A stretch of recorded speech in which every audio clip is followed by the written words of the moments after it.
Après l'adoption de son programme d'action gouvernementale, le Premier ministre Choguel Kokala Maïga a rencontré l'ensemble de la société civile malienne.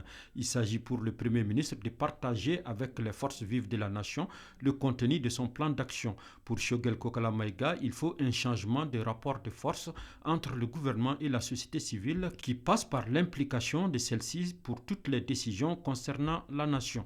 Nous avons décidé de faire jouer à la société civile le rôle qu'il n'a jamais joué par le passé.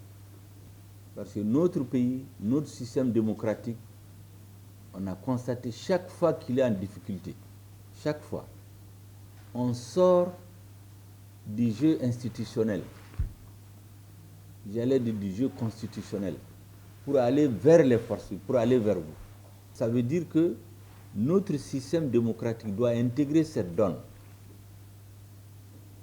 Les institutions constitutionnelles seules n'arrivent pas à faire face quand il y a des crises. Et donc ce que nous avons décidé, le président de la transition et le gouvernement, c'est de faire en sorte que la société civile soit associée en amont. Dès que nous avons imaginé quelque chose, on vous informe.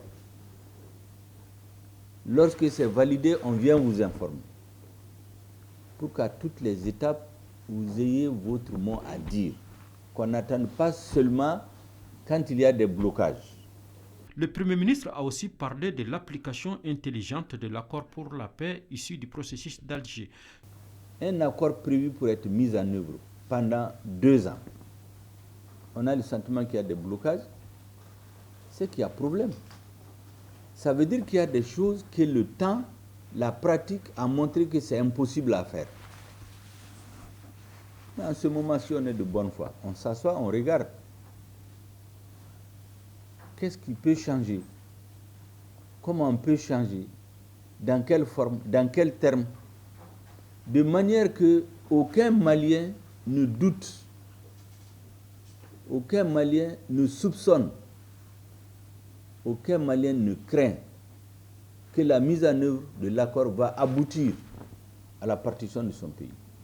Ceux qui sont à la base de la rébellion, dès lors qu'ils se sont engagés dans un accord, il ne faut pas qu'ils aient le sentiment à la fin que ça a été fait pour rien.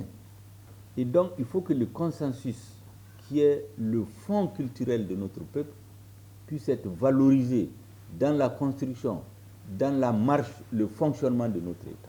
La société civile malienne dans son ensemble a salué cette démarche du Premier ministre qu'elle juge très constructive. Et nous, en tant que société civile, être premiers à être invités pour être informés, nous sommes plus qu'engagés.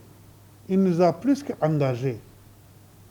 Parce qu'il nous dit que notre rôle désormais, ce n'est plus d'aller faire le pompier, mais c'est d'être à la base même de la pose des premières pierres de la refondation de ce pays. Il nous a engagés, qu'on le sache et qu'on l'intègre dans nos actions, dans nos activités. Mais aussi, il a fait de nous ses ambassadeurs. Il nous a toujours associés à tout ce qu'il a envie de faire, enfin, pour vraiment aider notre pays à sortir de la situation dans laquelle nous nous trouvons. Il a expliqué tout ce qu'il compte faire et c'est une très bonne vision parce que nous nous retrouvons à l'intérieur. Surtout, il a mis un accent très particulier, par rapport, en tout cas sur les Maliens de l'extérieur.